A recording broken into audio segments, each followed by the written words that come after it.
Hello everyone, সবাই কেমন আছো? আমার পেজ থেকে সবাইকে নমস্কার। আর পুজো গেল, সবাই খুব আনন্দে কাটিয়েছো, আমরা খুব আনন্দে কাটালাম, তোমরা দেখতে পেলে। তো সেই সাথে আবার আজকে নতুন ব্লগ নিয়ে তোমাদের সামনে চলে এসেছি। এখন আজকে ব্লগটা শুরু করছি ঠিক সকালবেলা থেকে। তোমরা সকালবেলা থেকে দেখতে পাবে আমি কি করছি তোমাদের সাথে শেয়ার করছি। তোমরা সাথে থাকো, পুরো ব্লগটা দেখতে থাকো। তো সকালবেলা তো ঘুম থেকে উঠে প্রধান কাজ যে বিছানা গুছানো, মশারি উঠানো, আর রাত্রেবেলা গুছিয়ে দেওয়া, মশারি দেওয়া।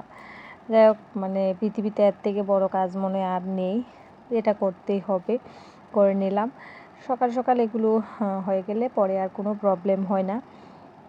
তো আজকে কি হলে মানে আজকে আবার বৃহস্পতিবার, আমাদের নিরামিষ, তো সেই জন্য আবার রান্না করে একটু ঝামেলা আছে। তো ঘরের কাজগুলো সকালবেলা যদি সেরে নিই তাহলে আর যাতে ওইদিকে সমস্যা না হয়, সেই জন্য। তো দেখতে পাচ্ছ অনেক দিন হয়েছে কিছু আমলকি এনেছিল, তো এগুলো মনে থাকে না যে বের করে দেব বা খাবো, তো মনে থাকার কারণেই যা হয় আর কি।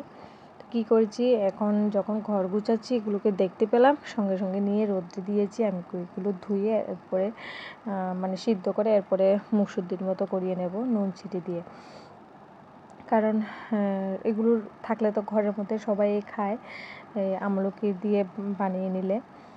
তো এরপরে কি করলাম, ঘরদোর পরিষ্কার করে নিচ্ছি। তো সকালবেলা পরিষ্কার করে নিলে অনেক সময় কী হয়, আজকে তো বৃহস্পতিবার, তো সেই জন্য কী করেছি, মানে পুরো একদম নিচে হাত দিয়ে মুছলাম। হাত দিয়ে সবসময় মুছি না, ওই ঘর মোছার রূপ দিয়ে মুছে নিই। তো হাত দিয়ে মুছলে একদম খাটের নিচ, ফ্রিজের নিচে টিচে সবগুলো মুছে আনতে পারি। তো সেই জন্য আমি কী করেছি, তো মানে হাত দিয়ে মুছে নিচ্ছি। আর মোছার সাথে ফিনাইলের সাথে আমি একটা জিনিস ইউজ করেছি, তোমাদের সাথে আমি টিপসটা শেয়ার করছি। সেটা হচ্ছে মানে একটু নুন দিয়ে দিয়েছি। নুনটা দিলে কি হয়, ঘরের মধ্যে অনেক জীবাণু থাকে, সেটা থাকে না। তো তোমরাও দিতে পারো, ইউজ করতে পারো। দেখো আমার রান্নাও চলছে। তো আজকে বৃহস্পতিবারের নিরামিষ মেনু কি হচ্ছে, নিরামিষ মেনু হচ্ছে ফুলকপি আলু দিয়ে জিরা বাটা দিয়ে করব, আর করব হচ্ছে পনির আলু। তো মোটামুটি হয়ে এসছে, কারণ বাবাই তো স্কুলে যাবে, ওর আবার টিফিন রেডি করব। আর প্রতিনিয়ত তো মানে কোনো দিন ফল দিই, কোনো দিন বিস্কিট দিই, কোনো দিন কেক দিই। তো আজকে কী করে, মানে আজকে নিজে থেকে আমি ওর সব সময় তো আর একই খাবার ভালো লাগে না, তো সেই জন্য আমি কী করেছি, সকালবেলা রুটি করিয়ে নিলাম, আর কিছু ফুলকপি আলু ওর জন্য এক্সট্রা করে রেডি করে নিলাম।